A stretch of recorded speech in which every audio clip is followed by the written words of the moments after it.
Hello, అందరికీ నమస్కారం.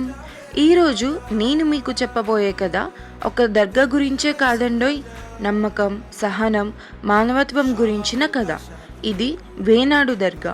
చాలా ఏళ్ల క్రితం ఈ ప్రాంతమంతా అడవులు, నిశ్శబ్దం, ప్రకృతితో నిండిపోయి ఉండేదని పెద్దలు చెబుతారు. ఈ ప్రాంతం ఆంధ్రప్రదేశ్ నెల్లూరు జిల్లా సూలూరుపేటకు సమీపంలో ఉన్న తడ మండలం వేనాడు గ్రామం. సూలూరుపేటకు సుమారు 25 కిలోమీటర్ల దూరంలో శ్రీహరికోట వైపు వెళ్లే మార్గంలో అటకాని తిప్ప నుంచి పులికాట్ సరస్సు మధ్యలో ఈ వేనాడు గ్రామం ఉంటుంది. ఇక్కడికి ఆర్టీసీ బస్సులు, ఆటోలు, జీపుల ద్వారా కూడా సులభంగా చేరుకోవచ్చు. అలాంటి కాలంలోనే ఒక గొప్ప సూఫీ సెయింట్ ఈ ప్రాంతానికి వచ్చారని స్థానికుల విశ్వాసం. ఆయన పేరు షేక్ దావుద్ వలీ లేదా భక్తులు ప్రేమగా పిలిచే హజరత్ దావుద్ షా వలీ.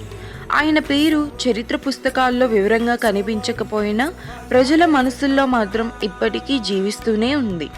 ఎందుకంటే ఆయన బోధించినది మతం కాదు, మనుషుల్ని మనుషుల్లా చూడటం. వేనాడు దర్గా చరిత్ర అద్భుతాలు లేదా భయంతో కాదు, సేవతో మొదలైంది. ఆ సూఫీ సెయింట్ దగ్గరకు ఎవరైనా ఆకలితో వస్తే ఆహారం దొరికేది, బాధతో వస్తే నిశ్శబ్దంగా విని ఓర్పు ఇచ్చేవారు, ఏమీ లేకుండా వస్తే కనీసం ఒక ఆశతో తిరిగి పంపేవారు. కాలక్రమంలో ఆయన ఈ ప్రాంతంలోనే నివసిస్తూ తన జీవితాన్ని సేవకే అంకితం చేశారు. ఆయన సమాధి చుట్టూనే తర్వాత కాలంలో ఈ దర్గా నిర్మించబడిందని స్థానికుల నమ్మకం. ఈ వేనాడు దర్గాకు ఇంకో ప్రత్యేక గుర్తింపు ఉంది. ఇక్కడ ఉన్న హజరత్ దావుద్ షా వలీ మజూర్ సుమారు 144 అడుగుల పొడవు కలిగి ఉంటుంది. ఈ ప్రత్యేకత వల్ల దీనిని ఆసియాలోనే అతిపెద్ద సమాధుల్లో ఒకటిగా భక్తులు భావిస్తారు. ఇక్కడి మరో విశేషం, ఈ సమాధి తెరిచిన ప్రదేశంలో ఉన్నప్పటికీ గాలి, వర్షం వల్ల మట్టి చెదిరిపోయినా మళ్ళీ అదే ఆకారంలో తిరిగి ఏర్పడుతుందని భక్తుల నమ్మకం. కొంతమంది భక్తులు ఈ సమాధి వద్ద ఒక హృదయ స్పందన లాంటిది అనుభవించామని చెబుతారు. వేనాడు దర్గా ఒక ప్రార్థన స్థలం మాత్రమే కాదు, ఇది మత సామరస్యానికి ప్రతీక. హిందువులు, ముస్లింలు తేడా లేకుండా ఇక్కడికి వచ్చి మొక్కులు తీర్చుకుంటారు.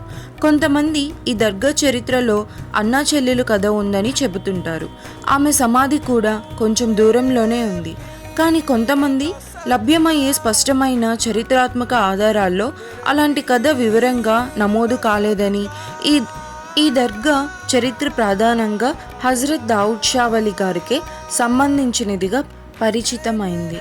ఇక్కడి మరో ముఖ్యమైన విశేషం, ప్రతి నెల అమావాస్య రోజు ఈ దర్గాలో భక్తుల తాకిడి ఎక్కువగా ఉంటుంది. ఆ రోజున ఉదయం నుంచే చాలామంది ఇక్కడికి వస్తుంటారు. ప్రత్యేకంగా మనసుల్లో భయాలు, అర్థం కాని బాధలు లేదా పీడలు అనుభవిస్తున్న వారిని వారి కుటుంబ సభ్యులు ఇక్కడికి తీసుకువస్తారని స్థానికుల నమ్మకం. ఇక్కడ దర్గా ప్రాంగణంలో నిశ్శబ్దంగా కూర్చొని లేదా నిద్రిస్తే మనసు తేలిక అవుతుందని, దుష్టశక్తులు తొలగిపోతాయని భక్తులు విశ్వసిస్తారు. ఇంకో నమ్మకం కూడా ఉంది. పెళ్ళిళ్ళు ఆలస్యం అవుతున్న అమ్మాయిలు, అబ్బాయిలు ఇక్కడికి వచ్చి నమ్మకంతో మొక్కుకుంటే త్వరలోనే మంచి సంబంధం కుదురుతుందని ప్రజల విశ్వాసం.